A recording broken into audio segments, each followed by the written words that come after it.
Good morning students. बेटा हमने अभी लास्ट क्लास में मैंने आपको बिल्स ऑफ एक्सचेंज का इंट्रोडक्शन दिया, जिसमें मैंने आपको बताया कि दो पार्टीज़ हैं स्टोरी की फॉर्म में। जैसे मैंने आपको समझाया था कि दो पार्टीज़ हैं, एक पार्टी ए है और एक पार्टी बी है। पार्टी ए जो है वो सेल कर रही है और पार्टी बी जो है वो परचेज कर रही है। तो इसमें जो सेल कर रहा है, अब मैं गुड्स किसी को सेल कर रही हूँ तो टेंशन तो मुझे है ना कि मुझे उससे पैसा लेना है। तो मैं in case of credit, of course ये सारा जो होता है वो क्रेडिट के केस में होता है। कैश है तो हैंड टू हैंड पेमेंट ही हो गई, लेकिन क्रेडिट होता है तो मुझे टेंशन है भैया सामने वाले से मुझे पैसा लेना है। अगर लेना है तो उस केस में मैं एक बिल ड्रॉ करूँगी। I will be the drawer and the person who is accepting the bill, that particular person will pay me after so and so amount in so and time period. वो particular person मुझे payment करेगा तो वो उसका acceptor है, मतलब I am the drawer and that person is the drawing. ठीक है, इसमें मैंने आपको बताया लास्ट क्लास में कि 3-4 हमारे केसेस होते हैं। अब हम यहाँ पे जो करने वाले हैं, we are discussing with the first case when the bill is retained till maturity. The bill is retained till date of maturity. जब बिल जो है वो रिटेन करके रखते हैं कि भैया मुझे इस पर्टिकुलर पर्सन से पैसा लेना है और जब इसका टाइम पीरियड आ जाएगा तो मैं इस पर्सन से पैसे ले लूँगी। For this open up page number 18.11 illustration number 5। अब इसमें देखिए इन्होंने क्या दे रखा है। On January 1, 2019 Arun sold goods for ₹30,000 to Sunil. Arun sold goods to 30,000 to Sunil, जिसमें वो कह रहा है कि 50% पेमेंट जो है वो सुनील ने साथ साथ हमें कर दी है, जिसपे हमने उसे कैश डिस्काउंट दिया 2% का। और दूसरा वो बोल रहा है बैलेंस के लिए Sunil drew a promissory note in favour of Arun payable after 20 days. Since the date of maturity of bill was a public holiday, Arun presented the bill on a day as per the provision of Negotiable Instrument Act, which was met by Sunil. State the date on which the bill was presented by Arun for payment and generalize the above transactions. अब इन्होंने story की form में बताया जी इतने 30,000 की goods बेची, 30,000 में से हाफ पेमेंट तो साथ साथ हो गई और हाफ का उसने एक प्रोमिसरी नोट, एक बिल बनाकर दे दिया कि जी इतने टाइम पीरियड बाद मैं आपको पेमेंट कर दूंगा। अब जब पेमेंट का टाइम पीरियड आया, मैंने बताया था लास्ट क्लास में भी, जब आपका मेच्योरिटी डेट आती है, एक तो सबसे पहली बात कि मेच्योरिटी डेट हम कैलकुलेट करते हैं। जैसे अब इसमें देखिए इन्होंने क्या बोला है कि जनवरी 1 को गुड्स सेल की हैं और उसके बाद उसके हिसाब से 20 डेज का मेच्योरिटी डेट है। जनवरी 1 के हिसाब से 20 डेज का टाइम पीरियड दिया है, तो उसके हिसाब से 20 जनवरी 1 + 20, तो इसके हिसाब से तो 21 जनवरी होना चाहिए। लेकिन साथ में हम क्या देते हैं, plus 3 days of grace. 3 days of grace देते हैं हम साथ में, तो 21 जनवरी प्लस 3 days, दैट इज जो मेच्योरिटी डेट बनेगी वो हमारी 24 जनवरी बनेगी। ठीक है, ये 24 जनवरी मान लो इन्होंने वैसे क्या किया हुआ है, since the date of maturity bill was a public holiday, हमने ऐसा एज्यूम कर लिया कि जी 24 जनवरी को पब्लिक हॉलीडे थी, ऑल्दो 26 जनवरी को होती है, but as per there question it was a public holiday 24 January. अगर आपको पता है कि मान लो आपकी जो बिल की पेमेंट है वो किसी ऐसे डे पे आ रही है जो डिक्लेयर्ड हॉलीडे है, 2 अक्टूबर आपका ड्यू बनता है बिल की मेच्योरिटी, जस्ट एन एग्जाम्पशन, अगर आपकी जो पेमेंट है वो 2 अक्टूबर को ड्यू बनती है, तो भैया पता है जी 2 अक्टूबर तो ऑफ होता है तो आपको उसकी पेमेंट एक दिन पहले ही करनी पड़ेगी, मतलब 1 अक्टूबर को। If it is already declared holiday, it is a public holiday, gazetted holiday, okay. But in case of emergency declared holiday, मान लो कोई इमरजेंसी सिचुएशन में जी छुट्टी डिक्लेयर कर दी गवर्नमेंट ने, ठीक है जी, अब छुट्टी डिक्लेयर कर दी, पहले से तो नहीं पता था, मान लो 20 अप्रैल, 20 अप्रैल गवर्नमेंट ने एकदम से छुट्टी डिक्लेयर कर दी। अब 20 अप्रैल के बाद, 20 अप्रैल को ड्यू होता था और 20 अप्रैल को गवर्नमेंट ने छुट्टी डिक्लेयर कर दी, तो हमारी जो पेमेंट ड्यू बनेगी वो 21 अप्रैल को बनेगी। मतलब अगर इमरजेंसी में कोई छुट्टी डिक्लेयर होती है तो पेमेंट अगले दिन कर सकते हो, लेकिन अगर आपको पता है कि आपका जो मेच्योरिटी पीरियड आ रहा है, टाइम पीरियड जो है वो आपका एक public holiday already declared holiday पे आ रहा है, तो आपको एक दिन पहले पेमेंट करनी है। ओके, ये तो था हमारा केस। अब हम देखते हैं कि इस क्वेश्चन में इन्होंने हमें क्या बोल रखा है।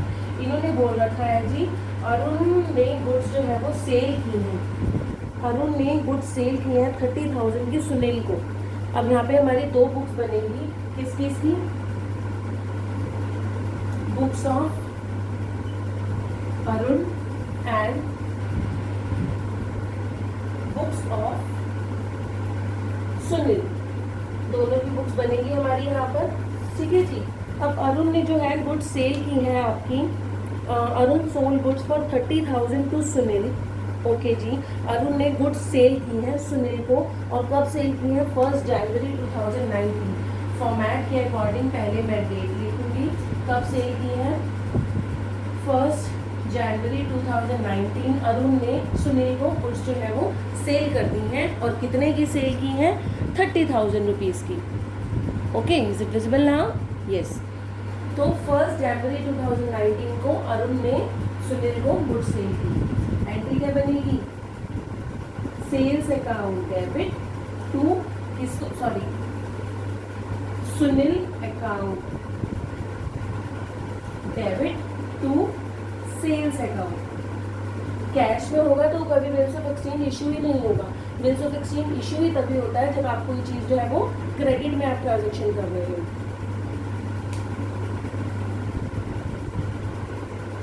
बिल्स ऑफ एक्सचेंज आपका इशू ही तभी होगा जब आपकी कोई ट्रांजेक्शन जो है वो क्रेडिट में हो रही है। अब अरुण के लिए तो वो सेल हो गई, और सुनील के लिए वो क्या हो जाएगी, परचेज। वो भी तो अपनी बुक्स में रिकॉर्ड करेगा। 1 जनवरी 2019 क्या करेगा वो, परचेजेस अकाउंट डेबिट टू, किससे परचेज की है उसने, अरुण से, कितने की, 30,000 रुपीज की।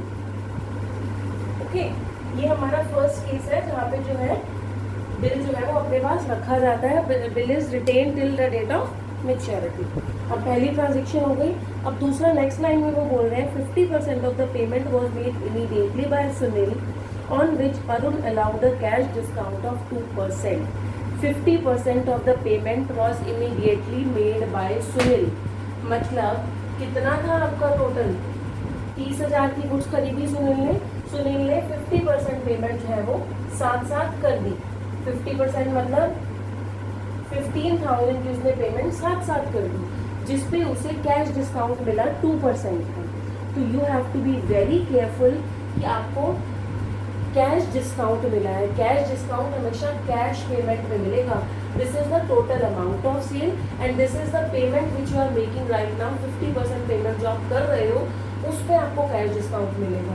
मतलब कैश डिस्काउंट जो आपको मिलेगा 15,000 पे आप 2% निकालोगे, वो आपको कैश डिस्काउंट मिलेगा विच इज 300 रुपीज़। तो ये हमारा कैश डिस्काउंट बनेगा जो आप अरुण जो है वो सुनील को देगा। अब उसने 50% पेमेंट करी है, कब की है, साथ साथ ही कर दी है, 1 जनवरी को ही साथ साथ उसने 50% पेमेंट कर दी। तो इसके पास पैसा आया होगा अरुण के पास, तो बैंक अकाउंट डेबिट, और साथ में 2% का इसने डिस्काउंट भी दे दिया अरुण ने डिस्काउंट दिया है, तो अरुण के लिए वो क्या हो गया, लॉस हो गया। तो debit all expenses and losses. इस रूल को ध्यान में रखते हुए discount allowed account debit to, किससे पेमेंट मिली है, सुनील से मिली है, टू सुनील अकाउंट। कितनी पेमेंट, 50% पेमेंट। 50% मतलब 15,000 रुपये सुनील की तरफ से आ गए, जिसमें से 2% का अरुण ने डिस्काउंट दे दिया। मतलब कितने का डिस्काउंट दिया, 300 का। तो नेट पेमेंट इसके पास कितनी आई होगी, 14,700 rupees. I hope this is clear to you. इसी के साथ हम यहाँ पे इसकी बुक्स में भी एंट्री कर देंगे। 1 जनवरी को ही इसने पेमेंट की है। अरुण इसका क्या था, क्रेडिटर था, और जब ये पेमेंट कर रहा है उसको, तो अरुण को क्या कर देगा, डेबिट। वो तो अपनी तरफ से कितने दे रहा है, 50% पेमेंट वो कर रहा है, तो अरुण को डेबिट वो 15,000 से कर देगा। लेकिन जिसमें से अरुण ने उसे 300 रुपीज़ का डिस्काउंट दे दिया। अब इसको तो डिस्काउंट मिला है, तो इसके लिए तो क्या हो गया, फ़ायदा हो गया। Credit all incomes and gains. तो टू, चाहे पहले आप बैंक को कर लो, पहले पैसा देना पड़ा to bank account and to discount received account. यहाँ पे मैंने किया डिस्काउंट अलाउड अकाउंट, इसलिए मैंने डेबिट किया था क्योंकि वहाँ डिस्काउंट उसने दिया, और यहाँ पे इसे डिस्काउंट रिसीव हुआ है credit all incomes and gains, इसलिए इसने यहाँ पे इसको क्रेडिट कर दिया। मतलब नेट पेमेंट इसको कितनी करनी पड़ी, 14,700 रुपये। क्लियर है ये। आगे वो बोल रहा है कि बैलेंस अमाउंट के लिए उसने जो है वो बिल ड्रॉ करके दे दिया कि जी मैं 20 दिन बाद इसकी पेमेंट कर दूंगा। अब बैलेंस अमाउंट कितना बना, 30,000 की गुड्स जो है वो अरुण ने सेल की थी, जिसमें से 15,000 की सुनील ने पेमेंट कर दी है। बचा कितना हुआ बाकी, 15,000। बाकी बचे हुए 15,000 को उसने सेम डे एक बिल ड्रॉ करके दे दिया। 1 जनवरी को ही बचे हुए 15,000 का एक बिल ड्रॉ हो गया। मतलब अब जो सुनील मेरे अकाउंट में डेटर बना था 30,000 का, जिसमें से 15,000 मैं ऑलरेडी उसे क्रेडिट कर चुकी हूँ, खत्म कर चुकी हूँ। क्यों? क्योंकि वो पेमेंट मुझे कर चुका है। अब वो कितने से डेबिट बचा हुआ है मेरी बुक्स में, बचे हुए 15,000 से। अब बचे हुए 15,000 में भी मैं क्या कर रही हूँ, एक बिल ले रही हूँ उससे। तो अब सुनील मेरी बुक्स में से डेबिट जो है वो खत्म हो जाएगा, एक नया अकाउंट खुल जाएगा, बिल रिसीवेबल अकाउंट डेबिट। ठीक है। 2, किससे मिलना है वो बिल मुझे, सुनील अकाउंट। सुनील मेरे यहाँ पे डेबिट था 30,000 से, 15,000 से मैंने यहाँ क्रेडिट कर दिया, और बचे हुए 15,000 से मैं यहाँ क्रेडिट कर दूंगी। ठीक है। और बिल रिसीवेबल एक बन गया आपके पास। अब सुनील का तो खाता खत्म हो गया, एक नया अकाउंट खुल गया, bill receivable account. Bill receivable account के नाम से एक नया अकाउंट आपके पास खुल गया। बिल रिसीवेबल को डेबिट करते हैं क्योंकि उस बिल पे आपको पेमेंट मिलनी होती है। ठीक है जी, वो मेरे लिए एसेट है, इसीलिए मैंने इसको डेबिट किया है, मुझे तो पेमेंट मिलनी है। बट इस पार्टी के लिए अगर मैं सुनील की बात करूं तो सुनील के लिए तो वो क्या हो गई, लाइबिलिटी हो गई, उसे वो पेमेंट करनी पड़ेगी, तो लाइबिलिटी है।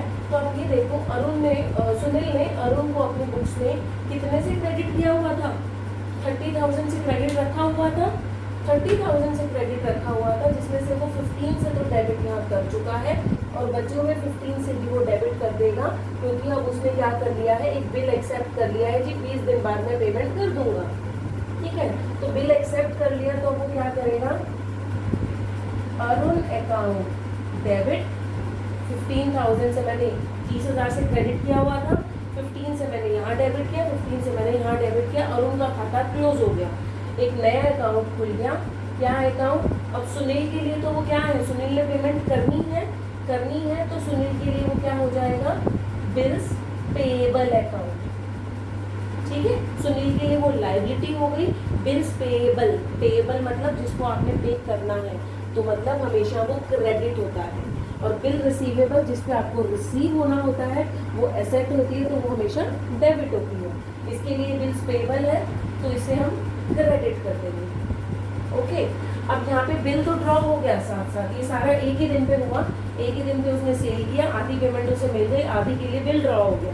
अब आगे के लिए वो बोल रहा है कि जो बैलेंस मिलना था 20 डेज का बिल ड्रॉ हुआ, इसके हिसाब से 1 जनवरी के हिसाब से मैंने आपको कैलकुलेट करके बताया था कि हमारा 20 डेज मतलब 21 जनवरी plus 3 days of grace, 3 days of grace मतलब 24 जनवरी। लेकिन वो बोल रहे हैं 24 जनवरी को पब्लिक हॉलीडे थी। अब पब्लिक हॉलीडे थी तो भैया आपको एक दिन पहले पेमेंट करनी पड़ेगी, ओके जी। तो मतलब 24 जनवरी की बजाय अब सुनील जो है वो अरुण को 23 जनवरी 2019 का एक दिन पहले पेमेंट करेगा।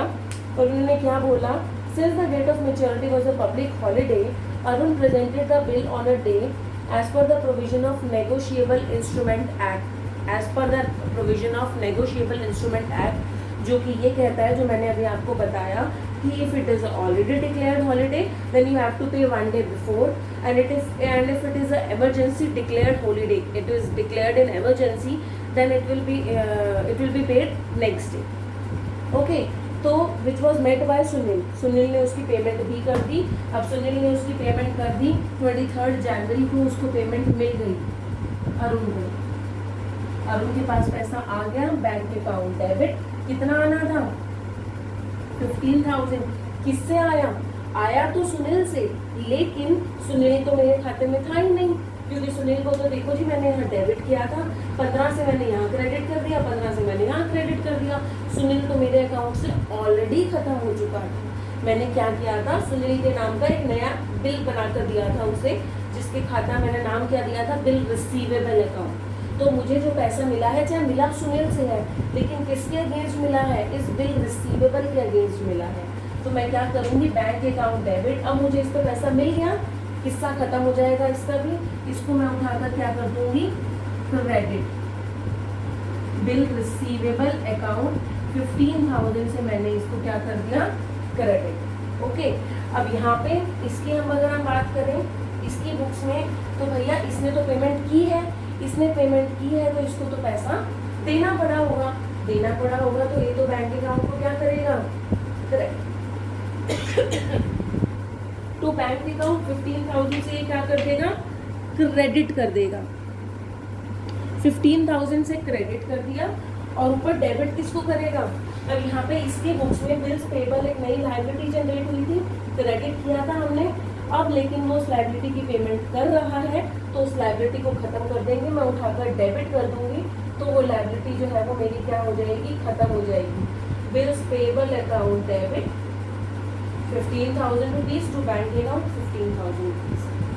क्लियर है ये? This was your first and the simplest case, जहाँ पर जो है वो bill is retain till the date of maturity, कि जी अरुण ने वो बिल अपने पास संभाल कर रखा, मेच्योरिटी डेट आई और उसको उसकी पेमेंट मिल गई, तो यहाँ पर भी उसने जो है वो टाइमली पेमेंट कर दी। अब नेक्स्ट क्लास में हम इसका नेक्स्ट केस करेंगे, when the bill is discounted from the bank. और तो मैंने आपको कल की क्लास में इसका थोड़ा सा इंट्रोडक्शन दिया था, but still will discuss it again in your next class, when the bill is discounted from the bank. I hope this is clear to you. When the bill is retained till the date of maturity, मतलब bill अपने पास रखा गया till the date of maturity. That's it for today's class. Thank you.